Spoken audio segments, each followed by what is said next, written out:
അടുത്തൊരു Instagram viral recipe ആയിട്ട് ഞാൻ വന്നിട്ടുണ്ട്. Mango sago. നമുക്ക് ട്രൈ ചെയ്ത് നോക്കിയാലോ? നിങ്ങൾക്കറിയാലോ ഞാൻ വൈറൽ റെസിപ്പിക്ക് ഇച്ചിരി ലേറ്റ് ആയിട്ടാണ് ട്രൈ ചെയ്ത് നോക്കുള്ളൂ. കുറച്ച് ലേറ്റ് ആയിപ്പോ കേട്ടോ. അതിനുവേണ്ടി നല്ല മുഴുത്ത ഒരു പഴുത്ത മാമ്പഴം എടുത്തിട്ടുണ്ട്. അതിലൊരു പീസ് നമ്മളിങ്ങനെ എടുത്തിട്ട് ചെറിയ സ്ലൈസായിട്ട് കണ്ടിച്ച് മാറ്റി വെക്കണം കേട്ടോ. പിന്നെ ബാക്കി വരുന്നത് നമ്മളൊരു മിക്സിയുടെ ജാറിലേക്ക് ഇട്ടിട്ട് കുറച്ച് പഞ്ചസാര, ഇതിന് വേണ്ടി നമുക്ക് മിൽക്ക് മെയ്ഡ് ആഡ് ചെയ്യാം കേട്ടോ. കുറച്ച് പാലും കൂടി ഇട്ടിട്ട് നന്നായിട്ട് അടിച്ചെടുക്കണം കേട്ടോ.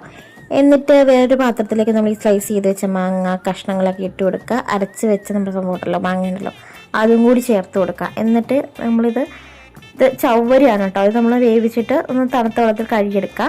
പിന്നെ കസ്കസാണ് ആഡ് ചെയ്യേണ്ടത്. എൻ്റെ ഒരു കസ്കസിന് പകരം ചിയാ സീഡ് ഉള്ളതുകൊണ്ട് കേട്ടോ ഞാൻ ചിയാ സീഡ് ആഡ് ചെയ്തത്. പിന്നെ കുറച്ചുകൂടി തിക്നെസ്സിനനുസരിച്ച് പാൽ ഒഴിച്ച് കൊടുക്കുക.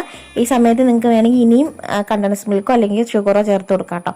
എന്നിട്ട് നമ്മൾ കുറച്ച് ഐസ് ക്യൂബും കൂട്ടിയിട്ട് നല്ല സെറ്റാക്കിയിട്ട് ഒരു ഗ്ലാസ്സിലോട്ട് സെർവ് ചെയ്യണം. എൻ്റെ പൊന്നു ഗൈസ്, മാമ്പഴം ഇഷ്ടമില്ലാത്തവർക്കും ഇഷ്ടമാവും. അതുപോലെ അടാറായിട്ടാണ് കേട്ടോ. എന്തായാലും മാമ്പഴ സീസണൊക്കെ കഴിയാറായിട്ടുണ്ട്.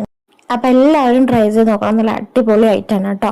അപ്പം അടുത്തൊരു വീഡിയോ ആയിട്ട് കാണാം. ബൈ.